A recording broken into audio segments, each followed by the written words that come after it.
Have you ever stopped to wonder how a thought, an idea from 1400 years ago can actually end up on your screen today? Well, we're about to dive into the incredible, almost miraculous journey of a single ancient text. It's really a story of survival against all odds. Just listen to these words. They were written by a 7th century monk, Maximus the Confessor. It's this beautiful kind of haunting reflection on how fleeting life is, and honestly, it feels just as true today as it must have when he first wrote it down. And that right there is the big question, isn't it? After 14 centuries of copying, translating, and just time, how can we be even remotely sure those are his actual words? How does a whisper from the past reach us without getting completely twisted or just lost forever? Well, that brings us to our first section, and it's a huge one. It's all about the massive challenge that scholars and editors are up against when they try to bring an ancient text back to life. See, here's the thing you've got to understand. Time is not friendly to old documents. Ancient texts don't just magically survive. Every single time a text was copied by hand, there was a chance for a mistake, a deliberate change, maybe even just a simple misunderstanding. It's basically a game of telephone played over 1,000 years. And you can actually get a peek into this whole problem from the editor's own words. Right here in the book's note on the text, they spell it out, the sheer complexity and diversity of all the surviving copies. This, right here, is the start of the whole investigation.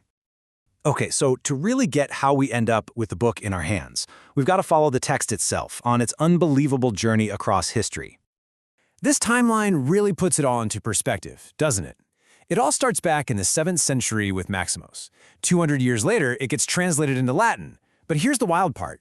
The oldest surviving copy we have in the original Greek isn't from until the 11th century. That's a 400-year gap where the original could have just vanished. Then it's another 600 years to the first printed version, and finally, all the way to the modern edition we have today. And here is where the story gets really fascinating. The earliest complete version we have, what scholars call our oldest witness, isn't even in Greek. It's a Latin translation from the 9th century. Just think about that. A translation is our best clue to an original that was already 200 years old by the time that translation was even made. And the guy we have to thank for this absolutely crucial translation, a pretty amazing figure named John Scotus Erigena. He was an Irish philosopher, and without his work, the original Greek text might have just disappeared from history. He is seriously one of the unsung heroes of this whole story. So, you've got all these scattered pieces, different copies from different centuries, even in different languages. How on earth do you put the original puzzle back together? This is where the scholars basically become detectives. They line up all the surviving manuscripts, all the witnesses, and they compare them word by word. For instance, if 2 different copies share the exact same weird spelling mistake, that's a huge clue that they were probably copied from the same source.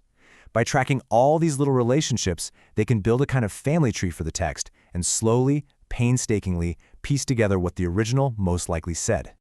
And these are the kinds of sources they're working with, the main Greek manuscripts. Each one gets a code name, a sigla, like A or V or C. But just look at the dates. They span from the 11th all the way to the 16th century. Every single one of them is a vital clue, but not a single one is perfect. This image just captures the 2 sides of this work so perfectly. On the left, you have the clean, beautiful final text that we get to read and enjoy. And on the right, that's what's called the scholarly apparatus. It's this dense, intimidating-looking code that tracks every single variation found in the manuscripts and explains why the editor made the choices they did. It looks like a foreign language, but that code is the very foundation of trust that makes the beautiful poetry on the left possible. So after all this investigation, all this comparing and deciphering, what's the final result of all that work? Well, all of that detective work leads to something called a critical edition. It's not just another copy, it's a scholarly reconstruction. It represents the single most reliable, most trustworthy version of the text that can possibly be assembled from all the evidence we have. It's the closest we can get to hearing the author's original voice. So why go through all this trouble? The goal, as the publisher themselves puts it, is to make these incredible written achievements available not just to a handful of specialists, but to a global audience. It's really about the democratization of ancient wisdom. Which brings us to the final, and maybe the most important question of all. Beyond all the academic stuff, why does any of this really matter? Because this process, it's not just about one book. It's about preserving our shared human heritage. Every single text that's saved like this is a win against forgetting. It's a way to keep a conversation going with the most brilliant minds of the past. It's a fight to save our collective wisdom from just disappearing. So I'll leave you with this thought. Maximus the Confessor wrote that we're all like a phantom that cannot be grasped. His own life was fleeting, but his ideas, his words, survived for 1,400 years. And they only survived because generations of people fought to preserve them. So the question for us today is, what ideas, what wisdom from our own time are we fighting to preserve for the generations that will come after us?